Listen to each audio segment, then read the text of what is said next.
dear project partners. I'm pleased to reach out to you from the Plastics Innovation Competence Center in Fribourg to give you an update on the ongoing activities of the AlpLinkBioEco project. Together with Rudolf Koopmans and Jacques Bercier as lead partners of the project, we have been setting up a basis to really get things going.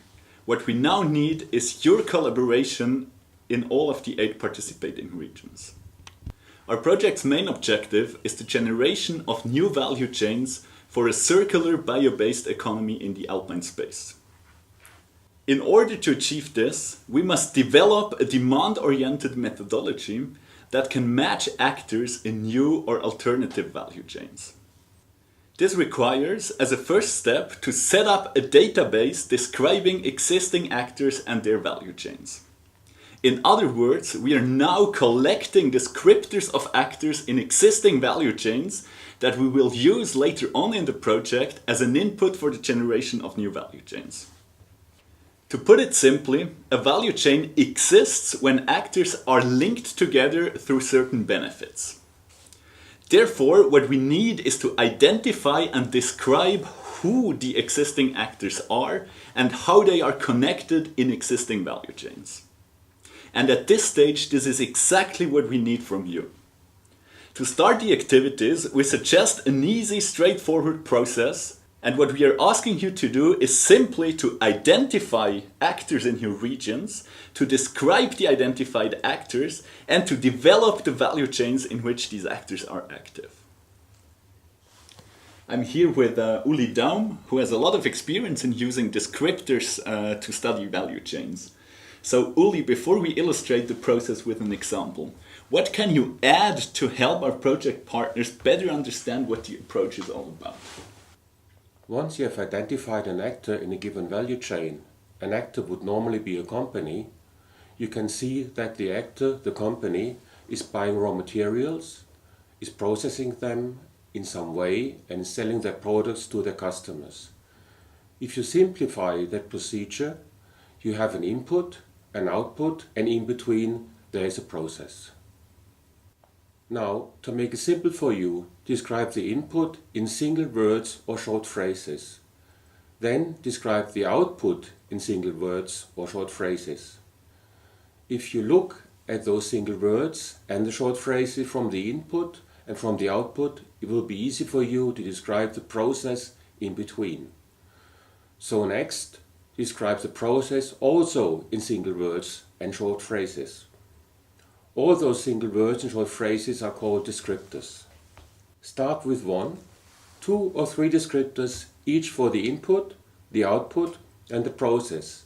Like this you will have a simplified picture of the company. All of this is straightforward. Best use what is obvious for you. It can be changed or updated at any time. It really should not be rocket science. At this point, it doesn't need to be perfect. That sounds easy, but perhaps an example would be helpful. Together with Uli, we identified a wood wool company from the wood sector in Switzerland. Now let's see how we can come up with descriptors for this actor. What I would like to stress again is that this should not be complicated at all, but really straightforward. It can always be reworked later on in the process if you feel the need. Also, all the information that we use is publicly available from the internet.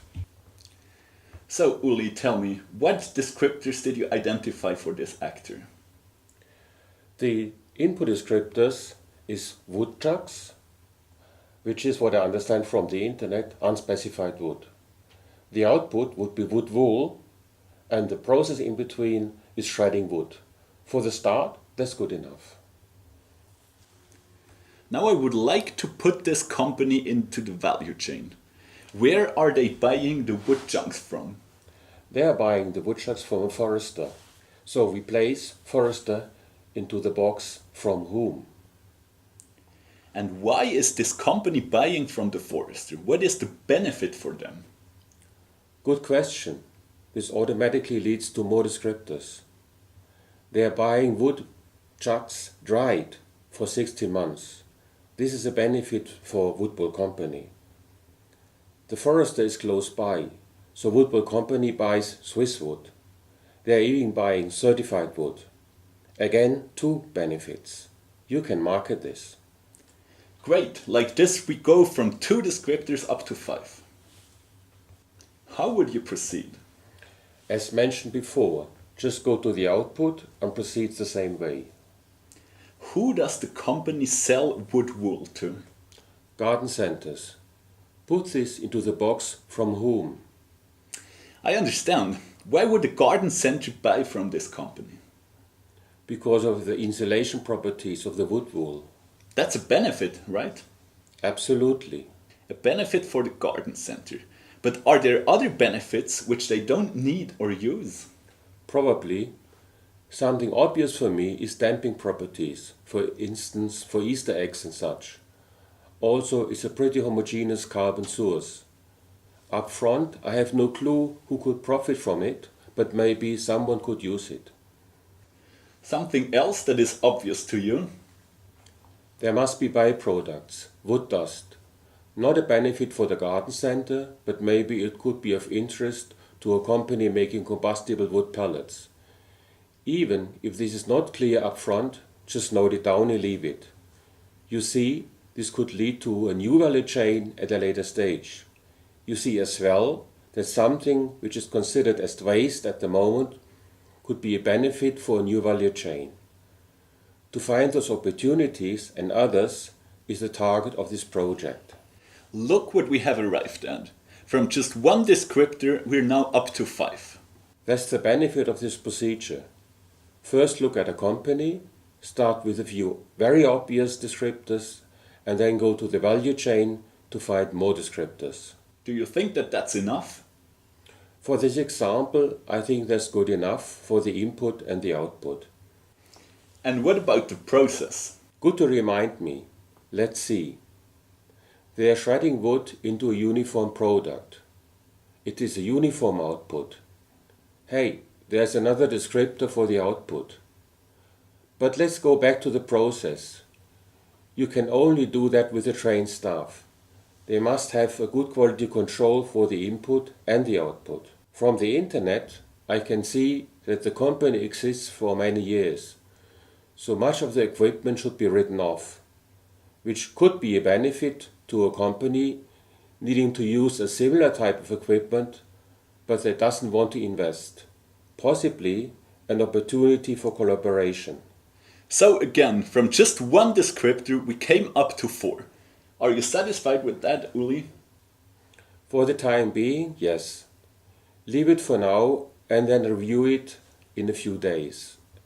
And see if anything else comes up to your mind. Don't be afraid to put in whatever you think is appropriate. If you can't think of anything else, that's fine too. Uli, is that all? Yes and no. You already have 1 value chain, but if you look at the product at the garden center, then you will see that the wood wool is fixed on a carrier foil. You can easily come up with an independent value chain for the carrier foil and another one for the elastic bands which fix the wood wool onto the carrier foil. Like this, you have 3 independent value chains for 1 product. Never mind if you cannot fully complete a given value chain. For instance, from the internet, you don't know upfront the source of the carrier foil or the elastic bands. Just fill in carrier foil producer and elastic band producer. So we see this process is not rocket science. Many thanks, Uli, for supporting us in this process. You're welcome. And I hope you all understood now how easily you will be able to start your project activities. Let me thank you in advance for your input. We need this to generate a valuable output for the next steps of our project. I'm looking forward to our collaboration during this crucially important period. Keep in touch and enjoy the summer.